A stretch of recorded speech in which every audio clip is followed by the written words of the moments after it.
Hi, I'm Lemmy, welcome back to the channel, and today I'll be painting this dwarf. It's an amazing Warhammer dwarf, old world, but I think they make just awesome looking dwarves and actually look better than the dwarves from Erebor. So today I'll be painting dwarves, more specifically this dwarf. I'll be showing you how I paint everything about him in like 10 steps. It's quite easy and I forgot to prime him. Gonna need to do that first. 1 second, I'll be back. You guys just fucking behave, don't do weird things. I'll be right back. I'll prime him and probably the other 18 guys I still need to prime. I'll be right back. Just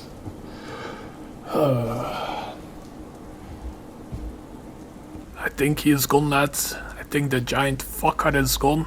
Let's get this party started.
Okay guys, I'm back.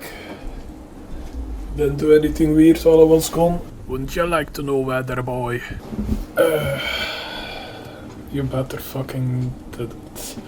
So, I got him primed together with the 18 other dudes I still need to paint. Yeah, let's get cracking on painting him. First of all, I'll start with... where is it? Ah, here. Lead Belcher. Lead Belcher is gonna go everywhere. Everywhere where there is no skin, no beard, no hands. Just when in doubt, Lead Belcher on this model. That's what I found out with my test model, just cover everything. It's better to have too much Lead Belcher than too little. So yeah. And after the Lead Belcher phase, it's gonna look already quite good, so that's the fun part of starting with the Lead Belcher, plus you don't have to be careful. Lead Belcher.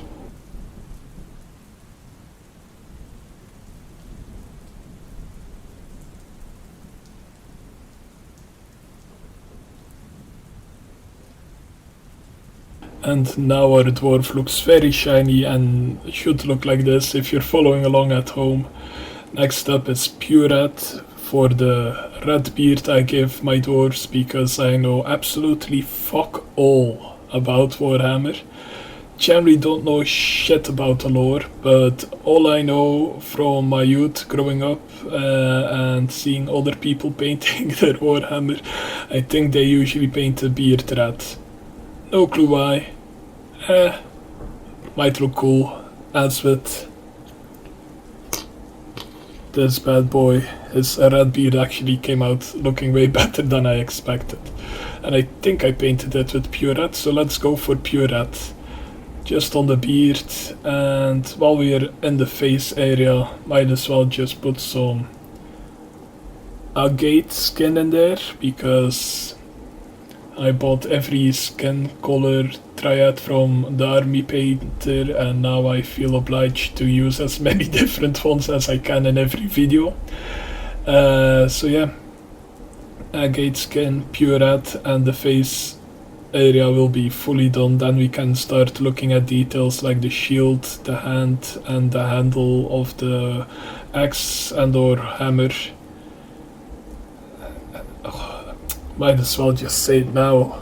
Probably gonna do it later, but full guide copper. I'm gonna use full guide copper for the some of the raids bits on the armor, like on his helmet, his chest, some random parts that might need some more oomph, as it is, as the youth say it these days. I'm gonna do that. Fuck it, there is only 2 more paints, let's fucking go crazy. For the handle of the axe I use deep grey, mainly because it was on my wet palette when I painted this guy and it's quite easy. And for the glove just use any old brown. I'm gonna probably use 3... I'm not gonna use 3 ancient. I'm going to use mystery brown. I'm not even gonna put it in the front. I think it's one of the browns from Duncan Road's line, Tooth and Coats. No idea which one. It's a mystery. I removed the label. Totally forgot what the fuck is in it, so I'm gonna use mystery brown for the hands, and I'm just gonna paint a hand that's accessible, like on his axe. The one with the shield, I'm not even gonna fucking try and paint that. And the gold also very important to it after you've painted like 2 coats of red, so you don't paint the gold after 1 layer and then oh fuck, I need to do another layer of red, and then you have to be careful of the gold / copper. And once that's all done, I'll be back and show you the secret ingredient of making this dwarf look fucking amazing. Trust me, it's worth it.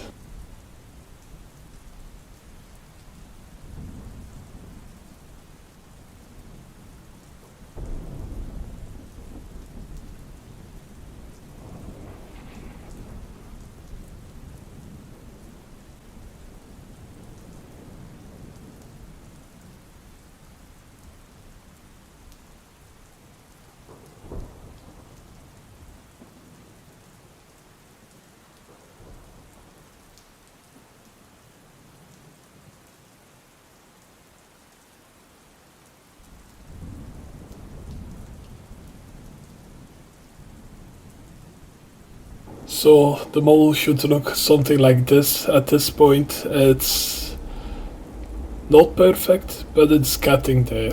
And the secret sauce I was talking about, dark blue from Vallejo. We're gonna use this. Let me just quickly slide them a little over. On the raised bits of the shield, I think it's quite nicely shown. On this bad boy,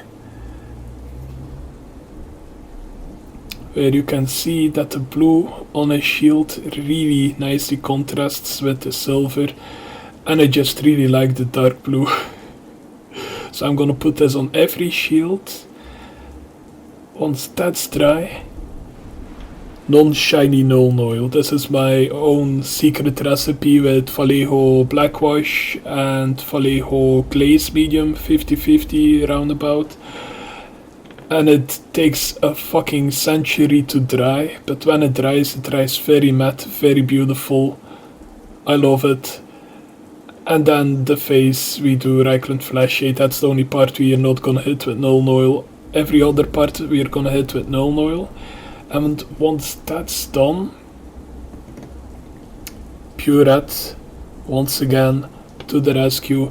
Little dots on the beard, little tiny highlights, just to make sure that the beard keeps its vibrancy, to make sure that the beard really pops, and that's what makes the dwarf look actually good in my opinion. If you look at it, the beard is a very large part of the model, and it's very easy to quickly put some very rushed highlights on, and it will look amazing, especially for just your box standard dwarf. I think these are just dwarf warriors. But once again, I know fuck all about Warhammer. So I think they're called dwarf warriors.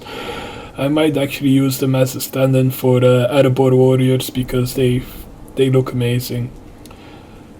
So I'm just gonna do this another 18, well 19 times with this guy with it, and then you'll finally see the results and see the dwarf horde that is painted in quite literally no time at all. If you're batch painting, this is an amazing way to paint. Is it the best way? No. Is it the cleanest way? No. But does it look good in the end? I think so. Let's get on it.